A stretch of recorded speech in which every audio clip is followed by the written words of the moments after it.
Hello मेरे प्यारे students, तो कैसे हैं आप सब। तो स्टूडेंट्स, आज हम लोग चैप्टर शुरू करने वाले हैं क्लास 10th का linear equation in two variable. ठीक है स्टूडेंट्स, तो आज के इस वीडियो में आपको बहुत सारी जानकारी मिलने वाली है।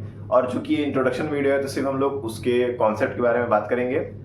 अगले वीडियो में हम लोग इस पे कुछ क्वेश्चंस को सॉल्व करेंगे। ठीक है स्टूडेंट्स, तो चलिए शुरू करते हैं। आज का चैप्टर क्या है? Linear equation in two variable. ठीक है, अब देखिए, मैंने एक चैप्टर आपको पढ़ाया था क्वाड्रेटिक इक्वेशन। क्वाड्रेटिक इक्वेशन में मैंने आपको मैक्सिमम कॉन्सेप्ट बताए थे कि इक्वेशन क्या होता है, इक्वेशन को कैसे आप डिफाइन करते हो। ठीक है, तो ये सब चीजें मैंने आपको बताई हुई थी। यहाँ पर मैं वो चीज नहीं बताने वाला हूँ। जो टॉपिक है आपका, जो चैप्टर है, मतलब जिस बारे में वो चैप्टर दिया हुआ है, क्वेश्चन टॉपिक्स दिए हुए हैं, उसके बारे में सिर्फ बातें होंगी। ठीक है, चलिए, तो linear equation in two variables. Variables आप जानते हो, वेरिएबल्स क्या होते हैं? वेरिएबल्स एक ऐसी वैल्यू होती है, मतलब एक ऐसा कॉन्सेप्ट है, मतलब एक ऐसा चीज है जिसको मतलब वो कहीं भी ले जाओ वो वेरी करता ही रहेगा। ठीक है, कांस्टेंट क्या होता है? वो वेरी नहीं करता है। जैसे ये कोई नंबर है 2, तो ये कहाँ वेरी करेगा?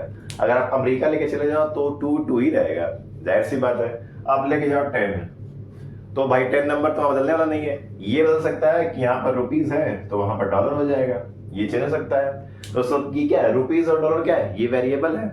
तो वेरिएबल मतलब ऐसा चीज जो कहीं भी आप ले जाओ तो वो वेरी करता है। ठीक है, जैसे कि हो गया X Y Z P Q, जो भी हो। तो ये ऐसी वैल्यूज या ऐसी क्वांटिटीज जो वेरी करती हैं प्लेस टू प्लेस, उसे हम लोग क्या बोलते हैं? वेरिएबल बोलते हैं। ये कॉन्सेप्ट मैंने पॉलिनोमियल्स में पढ़ाया होगा। ठीक है, आपने पढ़ा भी होगा। सिंपल सा कॉन्सेप्ट है। चलिए अब आगे बढ़ेंगे। तो हमें पढ़ना है linear equation in two variable. ठीक है, कोई दिक्कत नहीं है। पहले थोड़ा सा लीनियर इक्वेशन के बारे में हम लोग जान लेंगे कि लीनियर इक्वेशन यहाँ पर होता क्या है। बहुत ध्यान से देखिए, मजा आने वाला है। Linear equation in two variable होता क्या है, बहुत ध्यान से देखिए। अब देखो, समझ लो आपका इक्वेशन है linear equation in two variable. पहले लीनियर इक्वेशन होता क्या है ये देखो। तो देखो, कोई equation ax plus by plus c is equal to 0, यही इसी को बोलते हैं क्या? Linear equation. ठीक है, इसी को क्या बोलते हैं? Linear equation. मतलब ये क्या है? लीनियर इक्वेशन का जनरल फॉर्म है। ठीक है, क्या है ये? लीनियर इक्वेशन का जनरल फॉर्म है। अब देखो, यहाँ पर दो वेरिएबल आपको देखने को मिल रहा है, x और y। ठीक है, ये आपका क्या है? देखो, एक होता है चैप्टर लीनियर इक्वेशन, सिर्फ नॉर्मल लीनियर इक्वेशन, जो कि आपका इस तरह से होता है 2x minus 3 is equal to 0। ये आपका नॉर्मल लीनियर इक्वेशन है। ठीक है, सिर्फ नॉर्मल लीनियर इक्वेशन। लेकिन यहाँ देखो, सिर्फ एक ही वेरिएबल यहाँ पर देखने को मिल रहा है। एक वेरिएबल है, बाकी सब कांस्टेंट है। लेकिन यहाँ पर देखो, दो वेरिएबल है। ठीक है, तो इसे हम लोग डिफाइन कैसे करेंगे? इसे हम लोग डिफाइन करेंगे linear equation in two variable. Equation आप जानते ही हो कि अगर कोई पॉलिनोमियल को हम 0 के इक्वल कर देते हैं तो वो क्या हो जाता है? वो इक्वेशन हो जाता है। ये आपको भली भांति पता है, इसमें कोई शक नहीं है। ठीक है, चलिए अब हम लीनियर इक्वेशन को डिराइव करेंगे, सॉरी डिराइव बोल रहे हैं, इसको डिफाइन करेंगे। अब बहुत ध्यान से देखो। देखो, अगर कोई इक्वेशन इस फॉर्म में लिखा गया हो, ठीक है, अगर कोई इक्वेशन इस फॉर्म में लिखा गया हो जिसमें कि ए बी सी, यहाँ पे क्या है? ये कोई रियल नंबर्स है। ठीक है, और यहाँ पर एक्स वाई क्या है? दो वेरिएबल्स हैं। एक्स वाई क्या है? टू वेरिएबल्स हैं। क्या है? टू वेरिएबल्स हैं। तो ऐसे इक्वेशन को हम लोग क्या बोलते हैं? Linear equation in two variables. क्या बोलते हैं? Linear equation in two variables. बहुत ही बेसिक है। जैसे आपने पढ़ा होगा क्वाड्रेटिक इक्वेशन का general form, ax square plus bx plus c equal to 0। ये आपने पढ़ा था क्वाड्रेटिक इक्वेशन का ये जनरल फॉर्म। उसी तरह से ये linear equation in two variable का जनरल फॉर्म है, ax plus by plus c equal to 0। ठीक है, बहुत अच्छे। चलिए अब आगे बढ़ते हैं। अब हम लोग लीनियर इक्वेशन जान चुके हैं कि इसका जनरल फॉर्म होता क्या है। तब हम लोग ये जानेंगे, कुछ एग्जांपल सर दीजिए हमको। एग्जांपल नहीं देंगे तो फिर कैसे पता चलेगा? तो देखिए, इसको मिटाते हैं। यहाँ पर ए बी सी आपका रियल नंबर है, और जो ए है वो नॉट इक्वल टू 0 और b is equal to not equal to 0। यहाँ पर ए बी सी जो है, सी तो चलो छोड़ ही दो, सी 0 हो जाए तो कोई बात नहीं, लेकिन ए और बी तुम्हारा 0 नहीं होना चाहिए। अब यहाँ पर सवाल उठता है कि सर अगर सी 0 हो जाता है तो फिर क्या दिक्कत है? नहीं होता है तो फिर क्या प्रॉब्लम है? तो देखो, सी क्या है? सी के साथ कोई वेरिएबल नहीं लगा है। सी के साथ कोई वेरिएबल नहीं लगा है, देख पा रहे हो ना? सी क्या है? सी इकलौता एक कांस्टेंट क्वांटिटी है सी के साथ कोई वेरिएबल नहीं लगाया। अगर सी के साथ वेरिएबल लगा होता और अगर सी 0 होता तो यहाँ पर ये वैल्यू, ये तो फिर एक वेरिएबल हो जाता, मतलब क्या, ये लीनियर इक्वेशन सिर्फ रह जाता इन वन वेरिएबल, ना कि टू वेरिएबल। इसीलिए यहाँ पर सी की बात नहीं कही गई है कि सर सी 0 के बराबर होना चाहिए कि नहीं होना चाहिए, दोनों ही होता है, हो भी सकता है नहीं भी हो सकता है। ठीक है, बहुत इंपॉर्टेंट चीज था जो मैंने आपको बताया आपको। तो ये क्या था, ये आपका है जनरल फॉर्म है लीनियर इक्वेशन का। चलिए बहुत अच्छी बात है, आप समझ गए होगे। ठीक है, चलो ये आपका हो गया। अब आगे बढ़ेंगे, solution of linear equation in two variable. Solution of linear equation in two variable.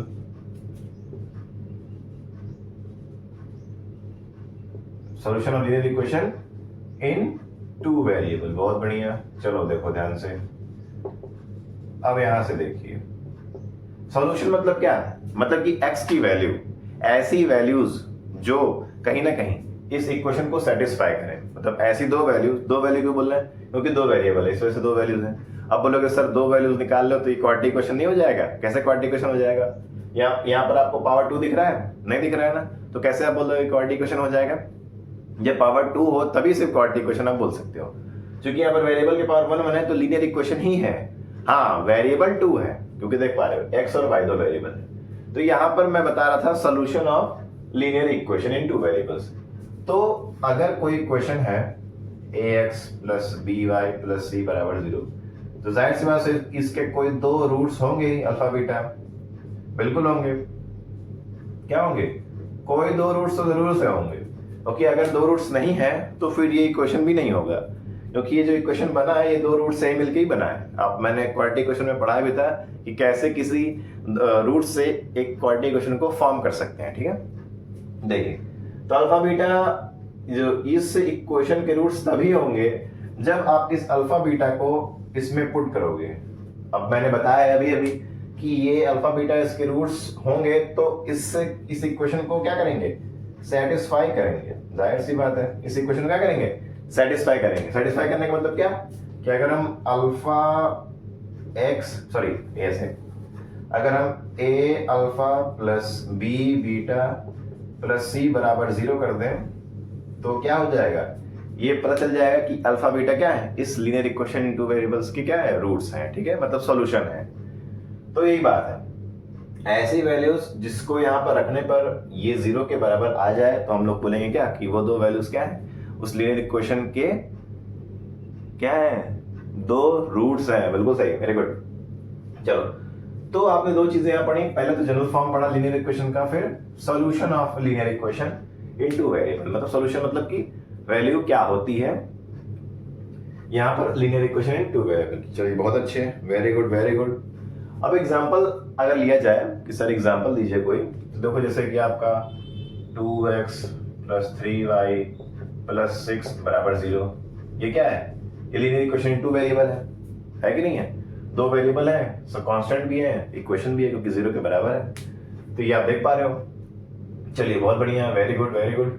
और भी बहुत सारे एग्जाम्पल मिल जाएंगे आपको, तो उससे कोई मतलब नहीं है ज्यादा। अब हम लोग आगे बढ़ेंगे, बहुत ही ध्यान से देखिए। हाँ तो स्टूडेंट्स अब देखिए, अब क्या आता है topic? Simultaneous linear equation in two variable. ठीक है, अब जब आप लीनियर इक्वेशन पढ़ रहे हो वो अब साइमल्टेनियसली आ रहा है। मतलब क्या, यहाँ पे वैसे तो अभी linear equation in two variable पढ़े थे, कोई एक इक्वेशन लिखा हुआ था। अब क्या है? अब साइमल्टेनियसली दो आपको मिलेगा। मतलब क्या, एक कोई इक्वेशन है, साथ में एक और रहेगा। मतलब जैसे 2x प्लस 3y बराबर 6x plus y is equal to 2। यही होता है क्या? Simultaneous linear equation. मतलब अब आपको बैक टू बैक दो इक्वेशन को आपको सॉल्व करना पड़ेगा और इसके बाद x और y की आपको वैल्यू मिलेगी, जिससे कि उसको जब वापस इस इक्वेशन में आप रखोगे तो उसको सेटिस्फाई करेगा। ठीक है, इसी को बोलते हैं क्या? Simultaneous linear equation. और दो वेरिएबल में क्यों? क्योंकि देखिए दोनों इक्वेशन में आपको दो वेरिएबल दिए हुए हैं। ठीक, कोई दिक्कत? तो इससे हम लोग बोलते हैं क्या? Simultaneous linear equation in two variable. बिल्कुल सही। अब आता है कि इसका सोल्यूशन निकालिए। तो जाहिर सी बात है, सोल्यूशन निकालने के बहुत सारे तरीके हैं, मैंने पढ़ाया भी है आपको। एक आपका एलिमिनेशन मेथड होता है, फिर आपका सब्स्टिट्यूशन मेथड होता है, फिर आपका ये क्या बोलते हैं, मैट्रिक्स मेथड होता है। अब सर ये मैट्रिक्स मेथड क्या होता है? तो मैट्रिक्स मेथड आप हाई स्कूल में पढ़ोगे। और मैट्रिक्स मेथड जो होता है सिर्फ आईसीएसई बोर्ड में ही पढ़ाया जाता है, सीबीएसई बोर्ड में नहीं पढ़ाया जाता है, ठीक है। ये बच्चे आप लोग ध्यान दीजिए कि अगर मैट्रिक्स मेथड आपको पढ़ना है तो वो सिर्फ आपको आईसीएसई बोर्ड में ही पढ़ाया जाता है, सीबीएसई बोर्ड में नहीं पढ़ाया जाता है, ठीक है। आप चाहो तो देख सकते हो, जिस बोर्ड से आप हो उस बोर्ड से आपको पता लग जाएगा कि किस आपके बोर्ड में ये चैप्टर है कि नहीं है, ठीक है। तो अब चूंकि मैं आईसीएसई बोर्ड से पढ़ा हूं तो मैंने मैट्रिक्स मेथड पढ़ा है, बहुत सारी चीजें। देखो क्या है ना कि जो आईसीएसई का मैथमेटिक्स है वो थोड़ा सा मतलब कुछ ऐसे चैप्टर्स हैं जो कि हमारे सीबीएसई बोर्ड में उसको नहीं पढ़ाया जाता है, सिर्फ आईसीएसई बोर्ड में उसको पढ़ाया जाता है, ठीक है। चलिए कोई बात नहीं, उससे हमको मतलब लेना देना नहीं है, मैं बता रहा था आपको तरीके कैसे कैसे इसको सॉल्व करते हैं। हाँ तो स्टूडेंट्स, हम लोग बात कर रहे थे कि कैसे इसका सोल्यूशन निकाला जाए, ठीक है। जैसे कि अगर एक क्वेश्चन लिया जाए, मैं एक एग्जांपल लेता हूँ। एक क्वेश्चन आपका, जैसे आपका एक क्वेश्चन है 3x - 2y = 4, ठीक है। ये आपका एक इक्वेशन है और एक और इक्वेशन, तभी तो ये साइमल्टेनियस बनेगा। तो ये हो जाएगा, ये देखिए हो गया, ठीक है। अब ये एक साइमल्टेनियस लीनियर इक्वेशन है। अब आपको इसको जो मैंने मेथड्स बताए हैं उससे आप इसको सॉल्व करोगे और यहाँ पर x और y की जो वैल्यू आएगी वो आएगी आपका 2 और 1। मैंने मतलब इसको सॉल्व कर रखा था, फिर उस हिसाब से मैंने x और y की वैल्यू निकाली है। अब कैसे पता चलेगा कि ये जो वैल्यू है इसको सेटिस्फाई करेगी? जाहिर सी बात है, आप इसको क्या करना पड़ेगा, पुट करना पड़ेगा। तो पुट कर दीजिए। जैसे कि आप अगर इसको आप पहले वाले में पुट करते हो तो क्या होता है, 3 × 2 - 2 × 1 = 4। ये हो जाएगा 6 - 2 = 4। तो 4 = 4। कोई दिक्कत, सेटिस्फाई हो गया कि क्वेश्चन। अब दूसरे की बारी है, अब ध्यान दीजिए। दूसरा क्या हो जाएगा, 6 × 2, अच्छा ये माइनस होगा ना, 6 × 2 - 4 × 1 = 8। तो 6 × 12 - 4 = 8। तो 8 × 4 = 12, तो 12 - 4 8 = 8। तो देखो ये हो गया सेटिस्फाई। तो मतलब x = 2 और y = 1 इस साइमल्टेनियस लीनियर इक्वेशन का सॉल्यूशन है, ठीक है।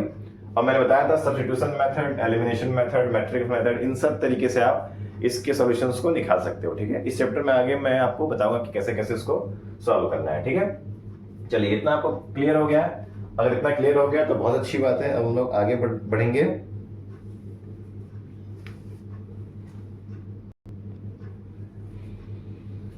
हाँ तो मेरे प्यारे बच्चों, मेरे प्यारे विद्यार्थियों, ये देखो बहुत ही ज्यादा इंपॉर्टेंट टॉपिक आ चुका है आपके सामने, graphical representation of linear equation and their solution. मतलब क्या, अब जो लीनियर इक्वेशन आप देखे हो, साइमल्टेनियस लीनियर इक्वेशन, उनका ग्राफिकल रिप्रेजेंटेशन। और इससे सवाल आपका बोर्ड में पक्का आएगा, लिख के लो, अभी मैं लिख के दे सकता हूँ स्टैम्प पेपर पे। इससे सवाल आपका पक्का आया है। मैं प्रीवियस ईयर क्वेश्चन कराऊंगा आपको, टेंशन मत लीजिए। और मैंने प्रीवियस ईयर में देखा भी है एमसीक्यू फॉर्म में, नहीं तो फिर 4 नंबर 5 नंबर में सवाल पूछा है, तो इसको बहुत ध्यान से पढ़िएगा आप। तो ग्राफिकल रिप्रेजेंटेशन मतलब कि कैसे हम किसी भी क्वेश्चन को ग्राफ में आप क्या कर रहे हो, इसको दिखा सकते हो, ठीक है। फिलहाल तो मैं भी क्वेश्चन नहीं करवा रहा हूँ, मैं आपको सिर्फ इंट्रोडक्शन दे रहा हूँ। क्वेश्चन कराएंगे तो आपको अच्छे से बताएंगे, ठीक है। चलिए अब ध्यान दीजिए। तो समझ लो कोई दो इक्वेशन आप ले लीजिए, एक हो गया L1 और एक हो गया L2, ठीक है, कोई दिक्कत नहीं है, ले लो। तो A1x + B1y + C1 = 0 और A2x + B2y, ठीक है। A2 B2 समझ रहे हो ना, सारे रियल नंबर हैं और कुछ मत समझ लेना, ठीक है। तो ये दो आपके साइमल्टेनियस लीनियर इक्वेशन है, ठीक है। चलिए अब वो 3 केस देखेंगे जिसके बिहाफ पे आप बता सकते हो कि अगर जो ये क्या बोलते हैं इक्वेशन है, देखो ये जितने भी इक्वेशन आप देख रहे हो सारे क्या है, सारे स्ट्रेट लाइन है। क्या है, अगर इसको ग्राफ पे आप प्लॉट करोगे तो स्ट्रेट लाइन ही मिलेगा। तो यहाँ पर 3 कंडीशन बनता है, 3 केस बनते हैं। क्या, अगर स्ट्रेट लाइन क्रॉस कर रहा है, कॉन्साइड कर रहा है पॉइंट पे तो क्या होता है, अगर पैरेलल है तो क्या होता है, और अगर एक के ऊपर है तो क्या होता है, ठीक है। और क्या क्या चीजें निकलेंगी बहुत ध्यान से देखिए। तो देखो पहला जो केस बनता है, पहला दूसरा 3 केस बनते हैं स्टूडेंट्स। क्या क्या बनते हैं, 3 केस बनते हैं, बहुत ध्यान से देखिए। तो देखो जब L1 line intersect L2 line at a point, ठीक है। अगर L1 लाइन कोई है, ठीक है, और वो L2 लाइन पर क्या कर रहा है, इंटरसेक्ट कर रहा है, तो वहां पर आपको क्या देखने को मिलेगा, बहुत ध्यान से देखिए, बहुत ध्यान से देखिए, मजा आ जाएगा आपको। देखिए, अब देखिए, ठीक है। तो जो आपको ग्राफ बनेगा वो क्या बनेगा, वो कुछ इस तरह से बनेगा, देखिए, ठीक है। तो ग्राफ क्या है, मान लो कि ये L1 हो गया, ये L2 हो गया, ठीक है। और ये पॉइंट है कोई O, यहाँ पर क्या कर रहा है, यहाँ पर ये इंटरसेक्ट कर रहा है, ठीक है। कोई दिक्कत? तो अगर तो यहाँ पर देखो, तो यहाँ पर कहना क्या चाहते हैं हम लोग, मतलब कहना क्या चाह रहे हो सर आप, graphical representation of linear equation and their solution. आपने साइमल्टेनियस लीनियर इक्वेशन का ग्राफ यहाँ पर दिखा दिया, अब इसका सॉल्यूशन कैसे निकालोगे, कैसे निकालोगे? तो यही दिखा रहा है। अब देखो L1 L2 एक पॉइंट पे इंटरसेक्ट कर रहे हैं, तो यहाँ पर सिर्फ एक सॉल्यूशन मिलेगा, क्योंकि एक पॉइंट पे सिर्फ इंटरसेक्ट करें तो सीधे क्या मिलेगा, सिर्फ एक सॉल्यूशन मिलेगा। तो यहाँ पर जो सॉल्यूशन होता है वो आपका यूनिक सॉल्यूशन होता है। क्या होता है? Unique solution. क्या होता है बच्चों, बहुत ध्यान से, वेरी इंपॉर्टेंट पॉइंट पढ़ा, बहुत इंपॉर्टेंट पॉइंट पढ़ा रहा हूं मैं ये। अगर इसको मिस किए तो आप बाद में रिग्रेट करोगे, बहुत जबरदस्त वाले रिग्रेट करोगे, ठीक है। तो अगर यहाँ पर जो आपके साइमल्टेनियसली जो इक्वेशंस हैं, अगर यहाँ पर इंटरसेक्ट करते हैं किसी एक पॉइंट पर, तो यहाँ पर आपको यूनिक सॉल्यूशन देखने को मिलेगा। और जो सिस्टम ऑफ लीनियर इक्वेशन है, सिस्टम ऑफ लीनियर इक्वेशन जो आप है दिख रहा है, वो क्या होगा, वो कंसिस्टेंट होगा। क्या होगा? कंसिस्टेंट होगा। बहुत ध्यान से, एग्जाम में ऐसे पूछेगा कि अगर दो साइमल्टेनियसली लीनियर इक्वेशन अगर वो लाइंस कट कर रहे हैं किसी एक पॉइंट पर, तो बताओ सिस्टम कंसिस्टेंट है कि इनकंसिस्टेंट है, और किस टाइप का सॉल्यूशन मिलेगा।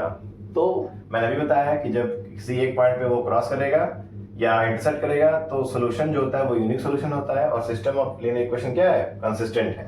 मतलब क्या, कंसिस्टेंट सिस्टम है, ठीक है। चलिए, अब आता है दूसरे नंबर पे कि when L1 line is parallel,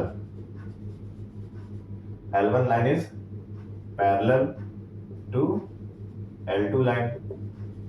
अब पैरेलल है, इसका मतलब क्या, इसका ग्राफ क्या बनेगा, ये देखो, मतलब कि समझ लो ये ऐसे दिख रहा है आपको, ग्राफ ऐसे बनेगा, ये L1 और ये L2। कोई दिक्कत नहीं ना? चलिए, बहुत बढ़िया। अब बहुत ध्यान से देखिए, अब यहाँ पर क्या निकलने वाला है, मजा आ जाएगा। देखिए, L1 लाइन L2 लाइन, यहाँ पर देख पा रहे हो क्या, यहाँ पर किसी एक पॉइंट पे कट कर रहा है, नहीं कट कर रहा है क्या, कोई टच वच कर रहा है, कुछ नहीं कर रहा है, एक्सिस पे टच कर रहा है, कुछ नहीं कर रहा है। तो यहाँ पर क्या देख पाओगे, यहाँ पर आप ये देख पाओगे कि जब यहाँ पर पैरेलल लाइन है, क्या है, अगर यहाँ पर पैरेलल लाइन आपको दिख रहा है, तो पैरेलल लाइन में के केस में क्या होता है, बहुत ध्यान से देखिए स्टूडेंट, पैरेलल लाइन के केस में आपको क्या मिलेगा, पैरेलल लाइन के केस में आपको कोई सोल्यूशन नहीं मिलेगा, नो सोल्यूशन, जाहिर सी बात है। पैरेलल लाइन के केस में आपको क्या मिलेगा, नो सोल्यूशन मिलेगा। अरे भाई, कट करेगा किसी न किसी जगह पे तभी तो सोल्यूशन मिलेगा, जब कट ही नहीं कर रहा है तो सोल्यूशन क्या देगा, कुछ नहीं देगा। और सिस्टम क्या होगा, सिस्टम इज इनकंसिस्टेंट। क्या होगा, सिस्टम क्या होगा, सिस्टम क्या होगा, इनकंसिस्टेंट होगा। क्या होगा, सिस्टम इज इनकंसिस्टेंट। बहुत ध्यान से देखिए, ये चीजें जो मैं बता रहा हूं बहुत ज्यादा इंपॉर्टेंट है, मिस करोगे तो फिर सच में मिस करोगे अपने नंबर्स को जो आपको नहीं मिले रहेंगे। ठीक है, तो बहुत ध्यान से देखिए। तो आपने क्या पढ़ा था कि अगर को इंटरसेक्ट कर रहा है किसी एक पॉइंट पर तो यूनिक सॉल्यूशन है, और सिस्टम क्या है, कंसिस्टेंट है। अगर पैरेलल लाइन है तो सॉल्यूशन क्या है, नो सॉल्यूशन, और सिस्टम क्या है, इनकंसिस्टेंट है। अब देखिए, अब आता है आपका तीसरा सबसे आखिरी पॉइंट कि L1 line overlaps L2 line. अब इसका क्या मतलब है सर, मतलब क्या, L1 लाइन L2 के ऊपर चढ़ गया, ठीक है।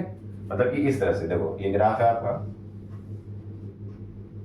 ये देखिए, मतलब ये देखो, एक में लाइन खींचा तो ये नीचे आपका जो है ये L1, और यहीं पर आपका क्या, ये L2 क्या कर रहा है, ओवरलैप ही तो कर रहा है। ओवरलैप करना मतलब क्या, उसके ऊपर एकदम लद जाना, चढ़ जाना, ठीक है। चलिए बहुत बढ़िया। अगर यहाँ पर ओवरलैपिंग का केस आपको देखने को मिल रहा है तो ओवरलैपिंग के केस में आपको क्या चीजें देखने को मिलेंगी, बहुत ध्यान से देखिए। अगर यहाँ पर ओवरलैपिंग हो रहा है, अगर यहाँ पर ओवरलैपिंग हो रहा है तो यहाँ पर क्या देखने को मिलेगा, बहुत ध्यान से देखिए। ओवरलैपिंग का केस बहुत ज़्यादा इंपॉर्टेंट होता है, ठीक है स्टूडेंट्स।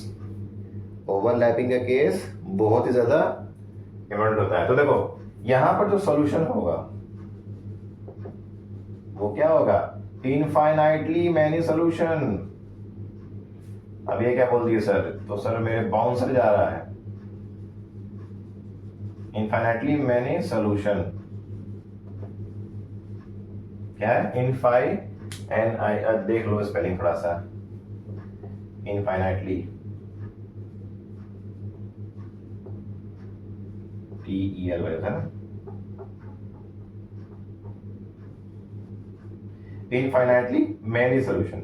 जाहिर सी बात है, अब एक दूसरे पे ओवरलैप किए हुए हैं तो भाई यहां से लेके यहां तक तो भाई इनफाइनाइट ही पॉइंट मिलेगा ना आपको, इनफाइनाइट पॉइंट हो गए, ढूंढते रह जाओगे, जिंदगी बीत जाएगी और अमाउंट खत्म हो जाएगा, फिर भी नहीं निकाल पाओगे, ठीक है। इसे हम लोग बोलते हैं क्या, इनफाइनाइटली मैनी सॉल्यूशन। और जो सिस्टम होता है वो क्या होता है, वो आपका क्या होता है, क्या होता है, कंसिस्टेंट होता है।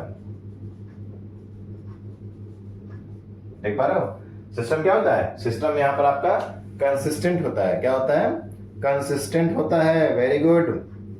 अब यहाँ देखो, दो जगह पे आपको कंसिस्टेंट मिल रहा है और एक जगह पे इनकंसिस्टेंट मिल रहा है। अब ये देखो कि कहां पर कंसिस्टेंट मिल रहा है। देखो जहां पर आपको कुछ ना कुछ वैल्यू मिलने की चांसेस हैं, देख समझ पा रहे हो आप, जहां पर कुछ ना कुछ वैल्यू मिलने के चांसेस हैं वहां पर आपको कंसिस्टेंट देखने को मिलेगा, और जहां कोई चांस नहीं है वहां पर क्या है, इनकंसिस्टेंट देखने को मिलेगा। बहुत सिंपल है, आपको याद करना है, आराम से याद कर सकते हो, कोई दिक्कत नहीं है। बस ये याद रखना कि कहां पर यूनिक सोल्यूशन है, कहां पर नो सोल्यूशन है और कहां पर इनफाइनाइटली मैनी सोल्यूशन है, ठीक है। तो जो ये टॉपिक आप पढ़े हो, क्या पढ़े हो, graphical representation of linear equation with their solutions. तो ये बहुत ही ज्यादा इंपॉर्टेंट टॉपिक मैंने बताया आपको। अभी तो मैंने ग्राफिकल रिप्रेजेंटेशन से बताया है, ठीक है। अब हम लोग मैथमेटिकल तरीके से इसको देखेंगे कि मैथमेटिकल तरीके से क्या ये निकल के आता है, ठीक है स्टूडेंट्स। चलिए हम लोग आगे बढ़ते हैं अब। हाँ तो मेरे प्यारे बच्चों, मेरे प्यारे गोलू मोलू, ये देखो अब हम लोग, जैसे उस समय अब ग्राफिकल रिप्रेजेंटेशन से बात किया गया था, अब मैथमेटिकल रिप्रेजेंटेशन से बात करेंगे। अब मैथमेटिकल रिप्रेजेंटेशन में भी आपको वही चीजें पढ़नी है, लेकिन यहाँ पर थोड़ी चीजें बदल जाएंगी। कैसे, देखिए, कोई दो साइमल्टेनियस लीनियर इक्वेशन आप ले लीजिए आपकी मर्जी से, क्या मर्जी है, इसकी मर्जी है, a1x plus b1y plus c1 is equal to 0 और a2x plus b2y plus c2 is equal to 0। तो ये देखिए, ये दो आपने इक्वेशंस ले लिया है, ठीक है। हमारा जो काम है, मतलब हमें जिससे मतलब है वो a1 a2 मतलब a1 b1 c1 a2 b2 c2, ये इससे काम है हम लोग, बाकी किसी से मतलब नहीं है, ठीक है। अब देखिए, अब पहला आपका यूनिक सॉल्यूशन में क्या देखने को मिलेगा, यूनिक सॉल्यूशन, जो कि क्या था हमारा, कंसिस्टेंट था, क्या था, कंसिस्टेंट था। तो उसमें आपको क्या देखने को मिलेगा, बहुत ध्यान से देखिए। दूसरा हमारा क्या था, दूसरा हमारा था पैरेलल वाला, मतलब नो सॉल्यूशन, मतलब ये क्या था, नो सॉल्यूशन,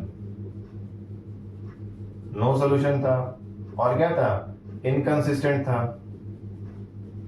क्या था, इनकंसिस्टेंट था, ठीक है। और तीसरा क्या था, तीसरा था हमारा infinitely many solution, infinitely many solution था। इसमें क्या था, ये भी कंसिस्टेंट ही तो था। बहुत अच्छे। अब चलिए देखिए, अब आप कैसे पता करोगे, जैसे कोई लीनियर इक्वेशन आपको दे दिया गया, साइमल्टेनियस लीनियर इक्वेशन, अब बोल दे कि प्रूफ करके दिखाओ कि जो साइमल्टेनियस लीनियर इक्वेशन आपको दिया गया है वो कंसिस्टेंट है कि इनकंसिस्टेंट है कि नो सॉल्यूशन वाला है, कुछ भी मतलब ऐसा, ठीक है। तो देखो बहुत ध्यान से देखिए, यूनिक सॉल्यूशन के लिए आप कैसे बता पाओगे, देखो जब आप a1 अपॉन a2 और b1 अपॉन b2 का रेशियो लोगे और वो एक दूसरे के बराबर नहीं होंगे, तो यहां पर आपको सीधे क्या बोलोगे, सीधे बोलोगे कि जो हमारा given system of linear equation है, साइमल्टेनियस लीनियर इक्वेशन, वो क्या है, वो यूनिक सोल्यूशन दे रहा है। ठीक है, वेरी इंपॉर्टेंट। वो क्या बोला मैंने, मैं फिर से रिपीट करता हूँ कि अगर इक्वेशन दिया हुआ है, आपने a1/a2 और b1/b2 का रेशियो लिया है, अगर वो इक्वल नहीं होते हैं एक दूसरे के, तो यहाँ पर बोलोगे कि जो इक्वेशन है वो क्या है, वो यूनिक सोल्यूशन दे रहा है, या इक्वेशन क्या है, कंसिस्टेंट है। ठीक है, बहुत अच्छे, वेरी गुड। चलिए अब आएंगे हम लोग इनफाइनाइटली मेनी सोल्यूशन पे, या सॉरी नो सोल्यूशन पे आ जाओ।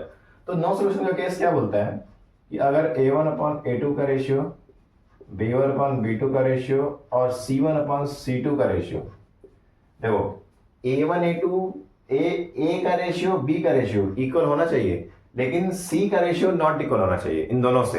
तो अगर ऐसे केस आपको मिलेगा तो हम लोग बोलेंगे क्या कि जो सिस्टम ऑफ लीनियर इक्वेशन है वो क्या है, वो क्या शो कर रहा है, नो सॉल्यूशन शो कर रहा है या इनकंसिस्टेंट है। ठीक है, क्या बोला मैं, a का रेशियो b का रेशियो आपस में बराबर होना चाहिए, लेकिन ये दोनों c के रेशियो के बराबर नहीं होने चाहिए। ठीक है, तो ऐसे केस में जो हमारा साइमल्टेनियस लीनियर इक्वेशन होगा वो क्या दिखाएगा, वो नो सॉल्यूशन दिखाएगा या फिर इनकंसिस्टेंट होगा। ठीक है, अब आता है आखिरी infinitely many solution. Infinitely many solution में क्या होता है, देखिए बहुत बढ़िया, बहुत इंटरेस्टिंग चीज है, देखो ध्यान से।